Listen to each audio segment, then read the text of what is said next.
Good morning student. हम पढ़ रहे थे नगरीकरण भारत में। अब हम करते हैं, ये देखिए मैंने कल करवाया था। अब हम इसके आगे करते हैं नगरीय बस्तियों की जो विशेषताएं होती है वो कौन कौन सी होती है विशेषताएं। ठीक है, मैं ये आपको कंटिन्यू इसलिए करवा रही हूँ ताकि आपको ये याद रहे। विशेषताएं क्या होती है, तो सबसे पहले विशेषताएं होती है कि अधिकांश जो लोग होते हैं वो उद्योग, व्यापार, वाणिज्य, प्रशासन जैसे जो द्वितीयक और तृतीयक व्यवसाय होते हैं उनसे जुड़े होते हैं। ये मैंने आपको कल भी करवा दिया था और आप कर भी सकते हैं इसको, लेकिन फिर भी मैं आपको एक बार करवा देती हूँ। ये नगरीय बस्तियों की विशेषताएं करवा रही हूँ मैं आपको। पहला तो क्या होता है कि भाई बता दिया, ये ज्यादातर किससे जुड़े हुए होते हैं, द्वितीय और तृतीय व्यवसाय से जुड़े होते हैं। दूसरा क्या होता है कि जो शिक्षा, कला, प्रशासन और जो आमोद प्रमोद मतलब जो मनोरंजन के साधन होते हैं वो भी उपलब्ध होते हैं। ठीक है। तीसरा क्या हो सकता है नगरीकरण में कि इनमें जो मकान बने हुए होते हैं वो क्या होते हैं, एक दूसरे से सटे होते हैं। बाजार में बहुत ज्यादा भीड़ होती है। और ऐसा क्यों होता है, ऐसा इसलिए होता है कि वहां पर भूमि का क्या पाया जाता है, अभाव पाया जाता है। ठीक है।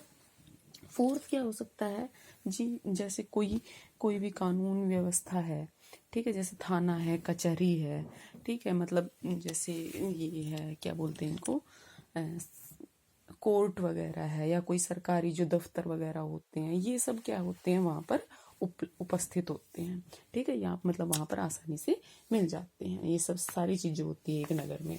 ठीक है। और क्या हो सकता है, एक ये भी हो सकता है कि परिवहन और जो संचार के साधन है उनकी भी पूरी तरह से व्यवस्था होती है। ठीक है।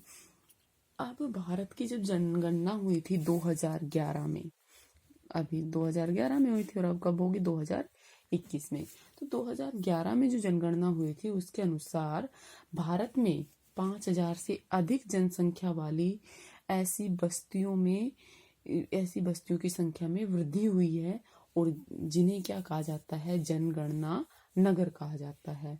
जनगणना नगरों की संख्या 2001 में 1362 थी, जो अब बढ़कर 2011 में कितनी हो गई है, 3,892 हो गई है।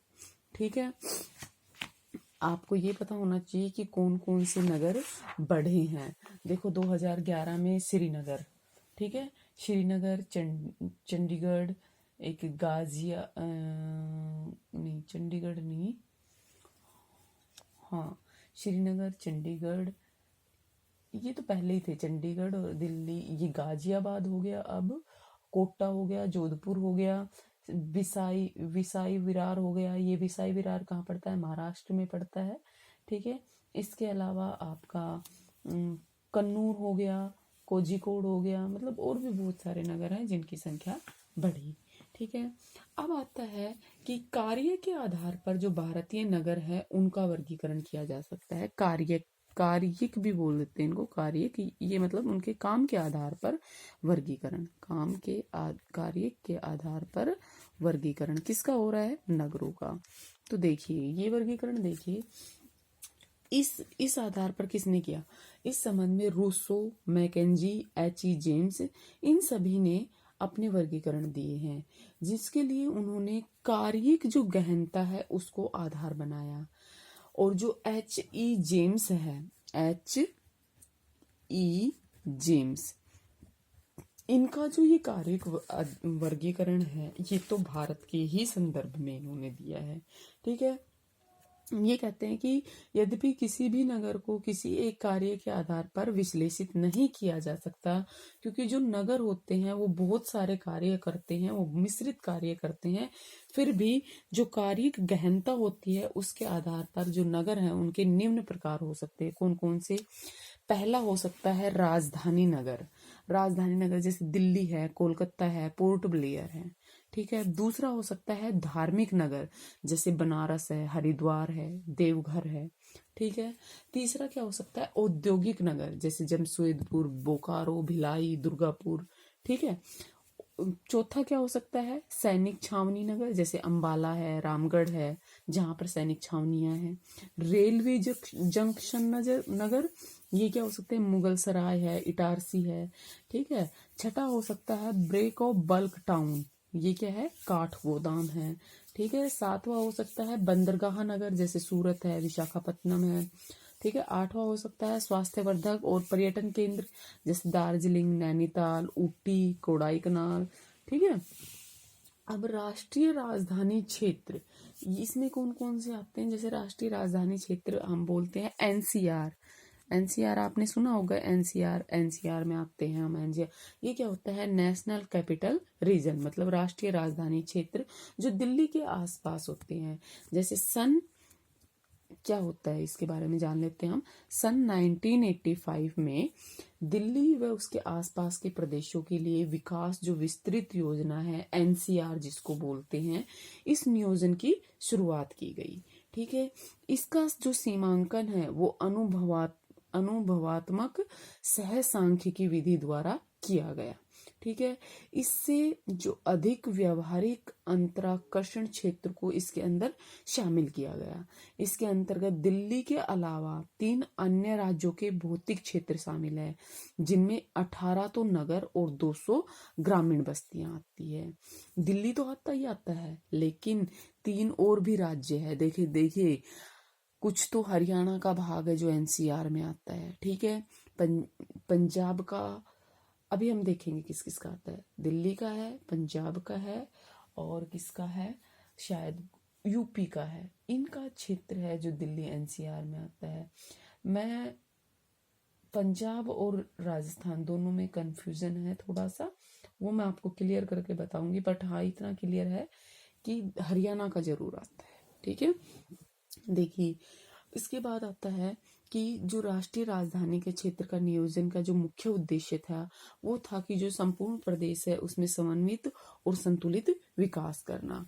नगर की जो जनसंख्या विस्फोट है उसके नियंत्रण के लिए उपनगरीय बस्तियों के विकास और उसे दिल्ली महानगर से बेहतर परिवहन साधनों द्वारा जोड़ने का जो लक्ष्य था वो रखा गया। ग्रामीण विकास पर भी जोर दिया गया इसमें, ताकि जो ग्रामीण नगरीय स्थानांतरण है उसको कम किया जा सके।